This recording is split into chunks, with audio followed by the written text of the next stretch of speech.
Hello students. आज आपको chapter 4 first flight का है from the diary of Anne Frank. इस चैप्टर की समरी बताई जाएगी। सबसे पहले इंट्रोडक्शन की बात बताते हैं इसका। ये कहानी एनी फ्रैंक नाम की एक लड़की की है जो यहूदी लड़की थी, जिसका जन्म 12 जून 1929 को जर्मनी में हुआ था। सेकेंड वर्ल्ड वॉर के दौरान ये नीदरलैंड के एक शहर एम्स्टर्डम में आकर अपने परिवार यानी कि फैमिली और फ्रेंड के साथ छिपकर रहने लगे। वहीं के इन्होंने लिखा। उस वक्त जर्मनी का अधिकार नीदरलैंड पर था।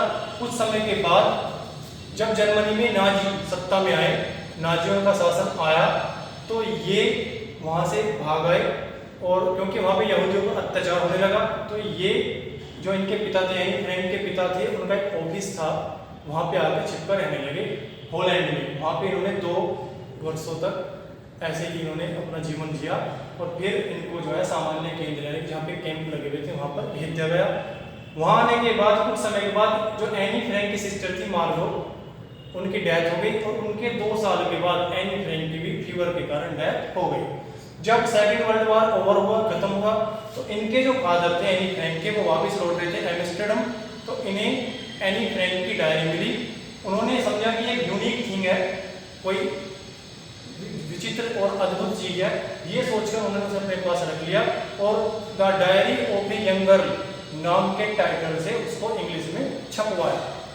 आगे बढ़ते हुए और इसमें कि जब 13वां बर्थडे एनी फ्रैंक का आया, तो ये डायरी उस वक्त एनी फ्रैंक को मिली।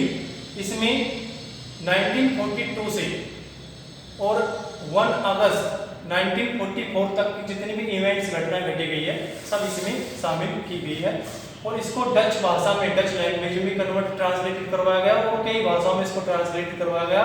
और ये विश्व की सबसे ज्यादा पढ़ी जाने वाली बुक्स में से एक बन गई। इस पर कई टेलीविजन सीरियल भी बने हुए हैं, फिल्म भी बनी हुई है।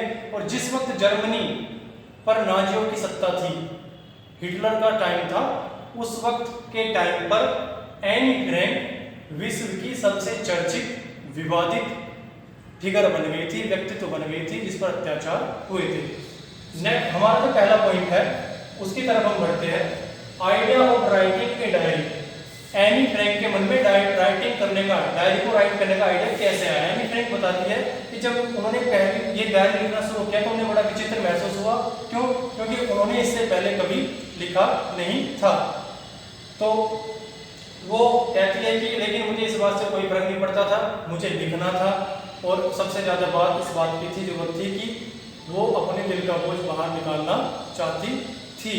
तो वो कहती है कि मैं सोचती थी कि मेरे बाद जब मैं इस डायरी को लिखकर कंप्लीट कर लूँगी तो लोग ये सोचेंगे कि एक स्कूल जाने वाली लड़की के विचारों को पढ़ने में क्या इंटरेस्ट दिखाया जाए।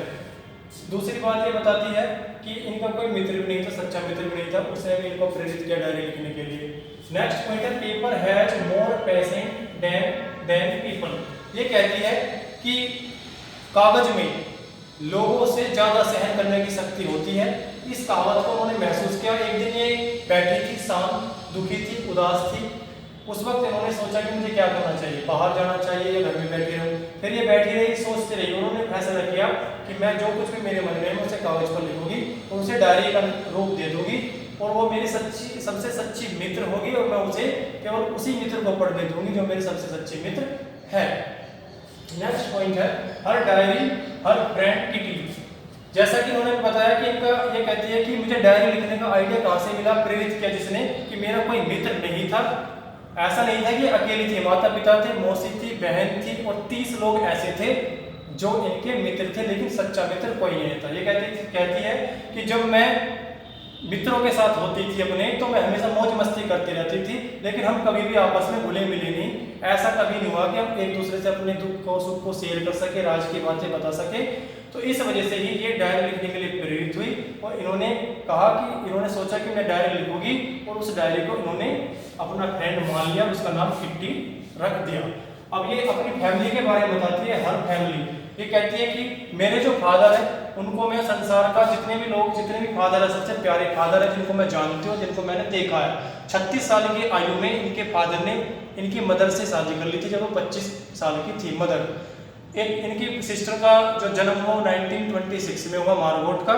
कुछ वक्त तक दोनों सभी ये फ्रैंकफर्ट में रहे और उसके बाद 1933 में इनके फादर और इनकी मदर जो है हॉलैंड चले गए और ये अपनी दादी के पास रहने लगी। Reason for not writing diary for some times, कुछ समय तक ये डायरी नहीं लिख पाए। 1941 में इनकी ग्रांड मदर जो थी दादी, वो बीमार हो गई, उनका ऑपरेशन करवाना पड़ा और फिर वो जो है उनकी डेथ हो गई। इनका बर्थडे था एन फ्रैंक का, उसको भी सेलिब्रेट नहीं कर पाए। उस सदमे से जब ये निकली तो इन्होंने फिर से डायरी लिखना शुरू किया। नेक्स्ट पॉइंट है एन्स स्कूल। एन अपने स्कूल के बारे में बताती है कि रिजल्ट डिक्लेयर होने वाला था और सभी बड़े टेंशन में थे। जैसा कि होता है कि टेंशन किस बात की, कौन पास होगा, कौन फेल होगा, कौन आगे जाएगा, कौन पीछे उसी कक्षा में रह जाएगा। लड़के और लड़के आपस में शर्त लगा रहे थे कि वो पास होगा, वो पास नहीं हो सकता। ये कहती है एन फ्रैंक कि मैं और मेरी सहेलियां रिजल्ट को लेकर ज़्यादा चिंतित नहीं थी, हमें केवल मैथ्स का डर था, क्योंकि इनका मानना यह है कि टीचर्स इस पृथ्वी पर एक ऐसा प्राणी है जिसके बारे में कोई भविष्यवाणी नहीं कर सकते। उसके मन में क्या चल रहा है केवल टीचर ही जानता है, वो कुछ भी किसी भी टाइम कर सकता है। तो ये कहते हैं कि ऐसा हमारे मन में चल रहा था। नेक्स्ट पॉइंट है ऐसे a chatterbox and incorrigible chatterbox, quack quack quack sad mysteries chatterbox. इनके जो एन फ्रैंक का जो स्कूल था उसमें 9 टीचर थे, 7 मेल थे और 2 फीमेल थे। उनमें से मिस्टर किसिंग नाम के एक मैथ के टीचर थे, बुजुर्ग थे और थोड़ा इनसे नाराज रहते थे। ये बताते हैं कि मेरी सभी टीचर से अच्छी अंडरस्टैंडिंग थी, लेकिन वो मुझसे थोड़ा नाराज रहते थे। क्यों? क्योंकि हमेशा बोलती रहती थी, जब भी वो पढ़ाते थे ये बोलने लगती थी, जैसा कि आमतौर पर बच्चे करते हैं। तो एक बार क्या हुआ, इनके टीचर मैथ के मिस्टर किसिंग पढ़ा रहे थे और ये बातचीत करने लगी, बोलने लगी। उन्होंने वार्निंग दी, ये नहीं मानी, तो टीचर ने इनको as a punishment extra work दिया। और क्या वर्क दिया कि इनको एक ऐसे लिखने के लिए दिया टॉपिक पर ए चैटरबॉक्स। एन ने इस टॉपिक को अपनी जो है एक नोट लिख लिया, उसका अपने बैग में रख लिया और घर आकर अपना जो भी होमवर्क था उसको पूरा किया और फिर इस नोट को निकाला, इसके बारे में सोचने लगी। अब ये सोचने लगी कि मुझे कुछ लॉजिक तर्क देना होगा कि बात करना क्यों फायदेमंद होता है, कि बातें क्यों करनी चाहिए। तो ये 2-3 पेज लिखती है और तर्क देती है कि विद्यार्थी के लिए बात करना फायदेमंद होता है और मैं इस पर कंट्रोल करना चाहती हूँ, करती भी हूँ, लेकिन क्योंकि मेरी मम्मी भी ज़्यादा बोलती थी, मुझे ये गुण उनसे ही मिले हैं और ये आनुवंशिकता के आधार पर है और आप इस बात को समझ सकते हो। तो इनकी बात को सुनकर इनके टीचर बड़े हंसे, कक्षा भी हंसने लगी और फिर अगला पाठ पढ़ना शुरू हो गया। इनके टीचर ने अगला पाठ पढ़ाना शुरू कर दिया, लेकिन ये फिर से बोलने लगी। तो फिर से इनको एज ए पनिशमेंट एक और टॉपिक मिला जिस पर ऐसे लिखना था और इस बार था वो टॉपिक एन इनकॉरेजिबल चैटरबॉक्स। तो ये अब जब ये इन्हें पनिशमेंट मिल गया, अगले 2 चैप्टर पढ़ने लगे, तब तक ये शांत रही। लेकिन जैसे ही तीसरा चैप्टर शुरू हुआ, फिर से इन्होंने बोलना शुरू कर दिया एन फ्रैंक ने। तो इनके टीचर जो है परेशान हो गए, उन्होंने फिर से इन्हें पनिशमेंट के रूप में ऐसा लिखने के लिए कहा और इस बार था topic quack quack quack sad mysteries chatterbox. इस पर उन्होंने ऐसे लिखने के लिए कहा। इसको सुनकर पूरी क्लास बड़ी हंसी और खुद एनी फ्रैंक भी हंसने लगी। क्यों? क्योंकि ये कहती है कि जो मेरी जो ऐसे लिखने की इमेजिनेशन थी वो कैपेसिटी खत्म हो चुकी थी। अब मैं ये सोचने लगी कि मुझे नया सोचना पड़ेगा, अलग सोचना पड़ेगा। इनकी एक फ्रेंड थी सैन, वो पोएम लिखने में एक्सपर्ट थी।